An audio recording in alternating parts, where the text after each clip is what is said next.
Defending Israel with David Harris on JBS is made possible in part by a generous gift in memory of Eric and Mira J. Spector, the Paul and Lynn Late Family Foundation, To Life, to Love, Barbara and Bob Goodkind, the Patricia Worthen Ullman Foundation,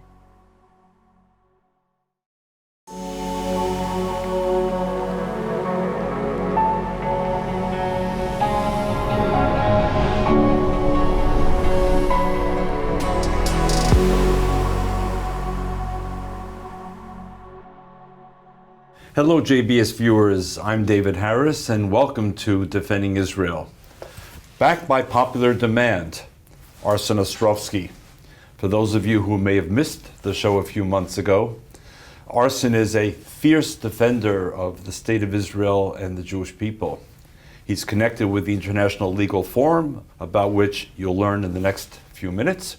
He's also extremely active on social media. If you're not currently following him, if you're not among his 330,000 followers, please join. And it's a great pleasure to have you back, Arsen. Thank you, David. It's always good to be with you, but even better in person. Thank you. And I want to tell one story before I turn the microphone, so to speak, over to you. And this is back to you, JBS viewers. I came back recently from a trip to the Arab Middle East. And while there, I had coffee with an EU ambassador that I've known for many years, and we were chatting informally, and at a certain point he says to me, "By the way, David, do you happen to know Arsen Ostrovsky?"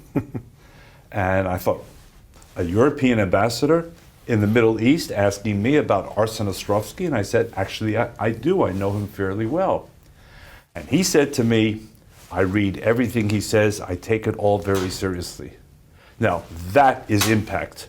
There's a lot of noise out there, but when you actually have an EU ambassador reading your stuff regularly, you know you're making a difference. Arsen, you're making a difference. Thank you. Thank you. So what's at the top of mind for Arsen Ostrovsky, the Jewish advocate and ambassador to the world? The mind goes at a pace these days that it's very hard to keep up with, David. As you know, there is so much happening around us. It's a shift across not just America, in Israel, the Middle East, of course, with the war and the hostages. You know, we're speaking now on 18 months since the war started, since the massacre happened. I recently met with the hostage families, as I do quite frequently, and to hear their stories, to hear their pleas, it's still, you know, these are not mere numbers, these are humans, these are our sons, brothers, friends, loved ones. And you asked me, top of my mind is, how do we get them back? At the top of our mind is, how do we make the case for Israel that what we are doing is right and just and necessary? At the top of my mind is, how do we help students on campuses that are facing this brutal tsunami of Jew hatred, of anti-Semitism? There are a lot of things on my mind, but foremost is we have to keep fighting, and we will keep fighting until every last hostage certainly is back. So let's take the first of those points. How do we get the hostages back? Now, you yourself, viewers, you may recall, Arsen is originally from the Soviet Union. So that there has always been the question of, the more we talk about them, does it raise the price of their release, or is it more likely to bring about their release? How do we get them back? Look, I wish I had the solution, first of all, but I don't. If I did, rest assured they would be back. There are no easy answers here. There are only very difficult choices. And as we've seen in the last few months, during the first phase of the hostage deal in the beginning of the year, we literally had to make a deal with the devil to bring back our loved ones, to even bring back the coffins of Jewish babies. It's a very difficult situation now. There's right now there's an impasse. We still have 59 hostages left there, of which about half are presumed dead, half are alive. There's a question of, well, if we use more force, if the soldiers go in, will that force Hamas back to the table, or will it only jeopardize the hostages? If we hold aid into Gaza, which we are fully entitled to because that aid is systematically being diverted by Hamas and used for the purposes of continuing the military campaign, will that help push Hamas to the table? We have seen Gazans, ordinary, incredibly courageous Gazans, now rise up and protest against Hamas. So there are no easier solutions. We have a new administration, obviously, in the US that is pushing this very hard. So there's a lot of aspects, developments that have changed, but we certainly cannot sit quiet. And you ask, with reference to what happened in the Soviet Union, for example, we live in a very different age today. We live in the era of social media, where it's inescapable. It's inescapable, and so. Yes, I do believe we still need to make the case, because this is not something we can allow the world to forget. Appreciated. And on your second point, the case for Israel globally, we've had two recent illustrations, for example, that you've commented on. One, Hungary, which has essentially given the middle finger to the International Criminal Court and welcomed Benjamin Netanyahu and talked about leaving the court's jurisdiction. And the other, the British Prime Minister, who has taken umbrage that Israel refused to allow two British members of parliament to come in. So more broadly, what does the global balance look like to you in terms of support for Israel versus opposition, if not demonization to Israel? On the one hand, I feel like Israel has been almost abandoned in many ways by so many in the supposed enlightened West. This should be straightforward. This is not merely Hamas attacked Israel on October 7th, but it's no longer a fight simply between Israel and Hamas. And I think the West has failed to understand that it is also a fight between good and evil, between Israel on the frontier of Western civilization, between the forces who believe in the rule of law, democracy, freedom, dignity of life, and those who are barbarians, those who believe in humanity and those who have no humanity. It still, in some ways, shocks me the extent to which, so many of our allies, supposed allies, left us. And what's your explanation for otherwise enlightened democratic nations abandoning, if not assailing, Israel? I should say, just before I answer that, that notwithstanding, there are some incredible voices, Jews and non-Jews, that have stood with us, courageous voices, activists, Christian allies, those in the media, those in countries that we've spoken about that have bravely stood up with us at the UN in the court of public arena. So I think it is also necessary that we acknowledge that and we amplify. Absolutely, and we try and highlight them on this show as well. Absolutely, 100%. So, but what explains it? Why has an otherwise sane, enlightened world fallen on its head? It's a good question. To some extent, I think it's this almost disease of moral relativism, when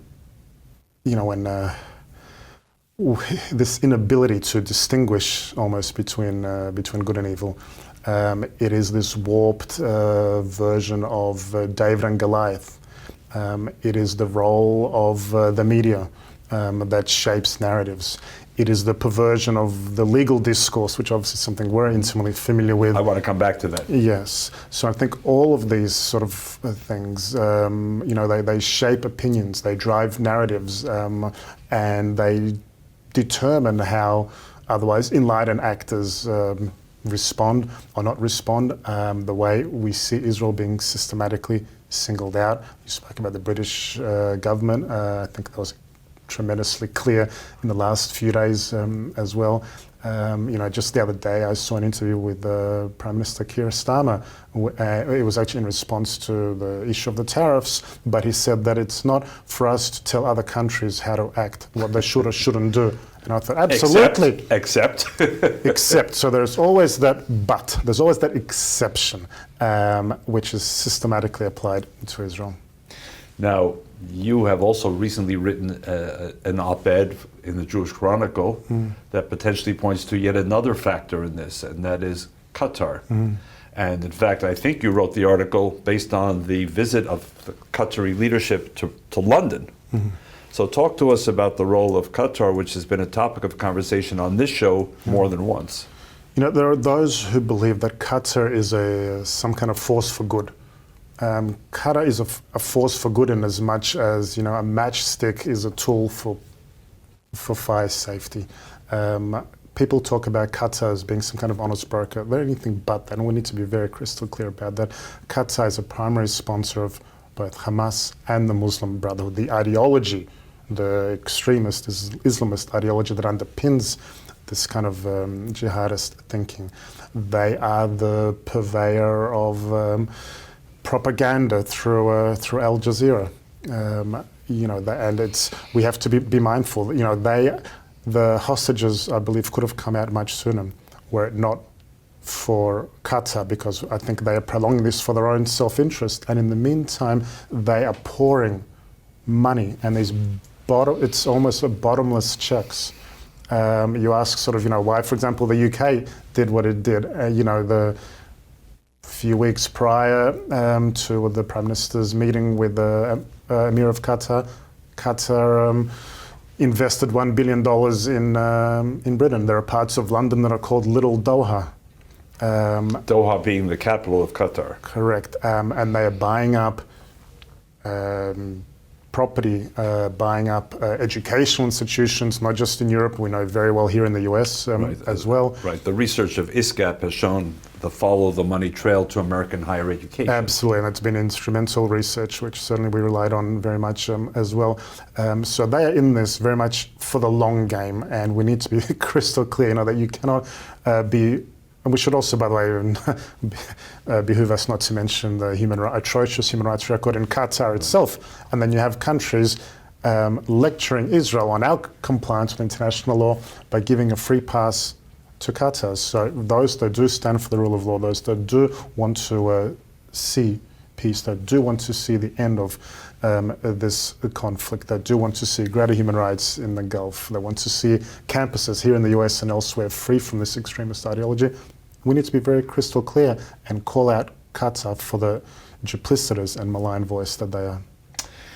And yet, as one Middle East observer commented to me at least, Qatar, unlike, say, Russia, does not go after and kill its enemies. It goes out and buys its enemies. That its bottomless pockets allow it to buy influence from Brussels to London to Washington and beyond. And I think you were highlighting that in your piece in the Jewish Chronicle. Yeah, absolutely. Let's turn, because you mentioned the legal space, and particularly after October 7th, the whole issue of lawfare has become much more prominent, and rightly so in my judgment. Talk to us about the International Legal Forum, and very specifically about the cases you're involved with today. Okay. So I'm, you know, immensely proud to lead this organization, International Legal Forum. We're an Israeli-based organization, but a global network of lawyers around the world, and we were immensely busy before October 7th, but obviously since October 7th, the focus has shifted almost exclusively on the war and its ramifications more broadly as well. We understood very early on that this war is being fought on many battlefronts, not only in the south, we're fighting Hamas, not only in the north, where we're fighting Hezbollah, obviously Iran, and all their proxies, the Houthis and others, but we're also fighting on another battlefront, the legal battlefront, which is no less inconsequential. In fact, it's incredibly significant because so much of what we're seeing around us today, it comes from a legal discourse, or to be more precise, the perversion of the legal discourse. So when Israel is singled out as a pariah, as a war criminal with libelous charges of genocide and ethnic cleansing and starvation, that reverberates. It reverberates to campuses, it reverberates to halls of parliament with calls for embargoes, with cases before the ICC and ICJ at The Hague. So it's imperative that we do correct those lies, that we do maintain a sense of being relentless in expressing the truth and reiterating that, yes, in the fog of war, horrible accidents happen. But whereas for Israel, every civilian loss of life is a tragedy, for Hamas, it is their strategy. that no army in the history of modern warfare, it's not just me speaking, it's experts all over the world, John Spencer's and others, experts in urban warfare, that say we have gone above and beyond levels not seen in the history of warfare to abide by international law. So we understood that we cannot sit silent. We have to fight not only in the physically, but in the legal arena, and that includes filing a number of major cases here in the US against supporters of Hamas. Have you had any success to date? Absolutely. We can talk about the cases we've filed against groups like SJP with our partners here in the US. Students for Justice in Palestine. Students for Justice in Palestine, who one of the lead actors on campus on fomenting the hatred, but we've also been very clear in calling them out essentially as the campus arm of Hamas, in aiding and abetting their activities. And we have seen this, not only a lot of the allegations and issues come to the fore so that society at large is aware, but also members of Congress are aware. We have now seen Congress talking about, well, what actions they can take, whether it's revoking their tax-exempt status, whether it's looking into their funding, whether it's hauling them in before Congress. So our lawmakers need to be also made aware of what is happening. We have filed against groups like UNRWA USA over their material support for terror. We are speaking out for Israel at the ICJ, Court of Justice in The Hague, over the genocide hearings, and we are appealing one of the most outrageous egregious perversions of the law in the arrest warrants by the International Criminal Court against Prime Minister Netanyahu and former Defense Minister Gallant. So Arsen, if JBS viewers want to learn more about the International Legal Forum, where do they go? They can certainly go to our website, ilfngo.org. ilfngo.org. Okay. Absolutely. So ILF, International Legal Forum, NGO, non-governmental organization.org. Yep. They can certainly reach out to me, whether online or through the website. They can sign up to receive our newsletters, our information. We work with Jews and non-Jews, lawyers and not lawyers as well, because we need to also take what can be really difficult and nuanced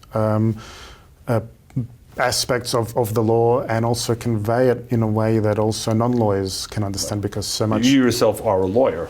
Yes, I'm a lawyer indeed, yes. And a specialist in international human rights law. International human rights law and a lot of the different aspects of what is happening here in the Middle East as well. But we also understand that not all solutions will be purely legal. They have a legal foundation, but we also have to be lawyers. We also have to be activists. We have to be diplomats, as you know very well. Yes, and effective communicators. And you are an effective communicator through social media. Yeah. Speaking of communication, one of my favorite questions to ask guests, you're in the States right now, you're in the studio. You leave the studio, you get a phone call from the White House saying that President Trump would like to sit with you for a few minutes. Maybe he heard from the EU ambassador in the Middle East that you're worth listening to, and gives you a few minutes in the Oval Office. What would be your top messages to President Trump today? Keep speaking the truth about Israel, to think outside the box, which is something I think this administration is doing. That Einstein's famous definition of insanity, doing the same thing over and over again and expecting different results. And I think for many years that has been aptly an apt description of the international community's policy with respect to the Middle East, with respect to this conflict, with respect to Gaza. So we do need bold strategies. We do need thinking outside the box.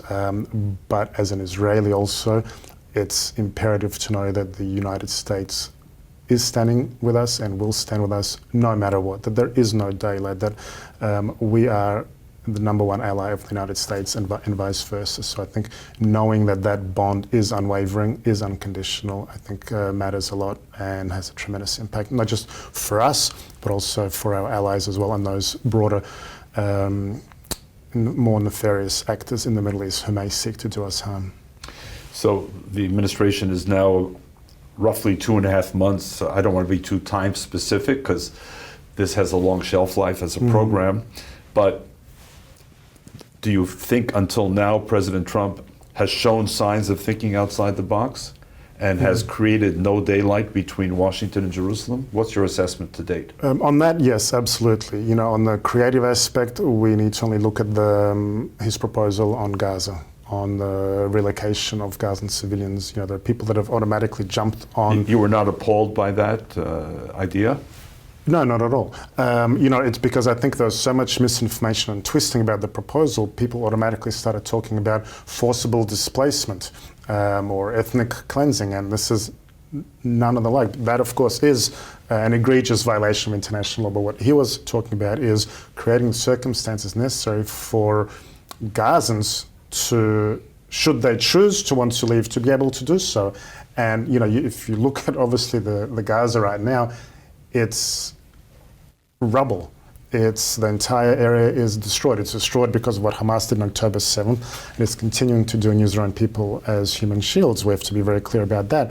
But if you're a family in Gaza and you want a better life for your family, your children, of course, absolutely. You know, if you want to leave, you should be able to leave. So I think providing the conditions necessary for that, I think, is actually something very positive.